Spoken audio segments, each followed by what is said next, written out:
¿Hasta cuándo? ¿Hasta cuándo vamos a mantener nuestra mente en control automático? ¿Hasta cuándo vamos a estar soportando una sociedad que no nos gusta?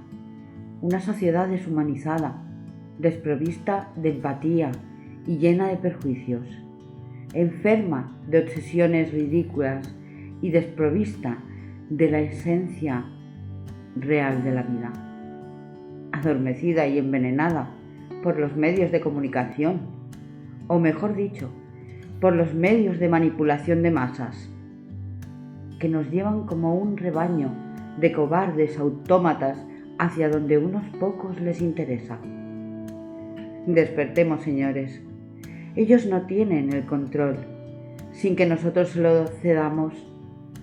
Digamos basta a una sociedad dividida entre absurdos conceptos aprendidos de los reyes de la manipulación, de los vendedores de humo, de los ilusionistas farsantes, que nos encandilaron con los trucos baratos y nos hicieron creer que no somos nada. Hoy aquí os voy a demostrar que nosotros tenemos el poder y podemos llegar a tener el control. Somos capaces de mantenerlo en la consulta del psicólogo, cuando solo le dejas entrar a nuestras mentes hasta allí donde nosotros decidimos, no más allá. Solo hasta donde tú permites. Y si esto es justo así, que lo es, ¿por qué les permitimos a ellos que nos convenzan de lo que necesitamos? ¿De cuáles son nuestros deseos? ¿O de cómo educar a nuestros hijos? ¿Cómo vestir o cómo comer? Es un absurdo dejar en manos de unos pocos nuestro futuro y el de las futuras generaciones.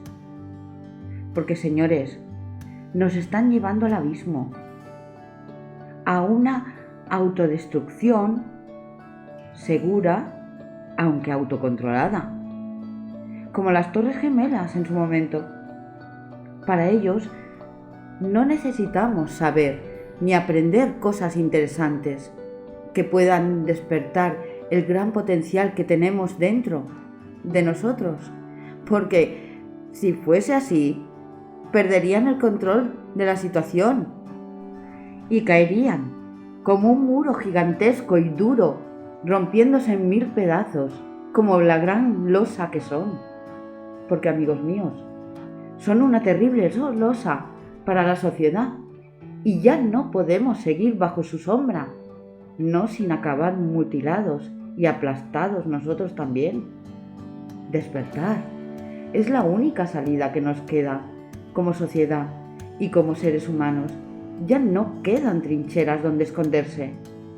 Solo nos queda darle la espalda, abandonarlos a su suerte y empezar a construir desde cero un nuevo mundo, enseñando en las escuelas materias que sirvan para que nuestras sociedades sean críticas, responsables y creativas. Materias que aporten un valor añadido para enseñar a los jóvenes a convivir, a descubrir sus dones y talentos, y así conseguir una sociedad que no se fanatice fácilmente, más honesta, más justa y sobre todo, más feliz.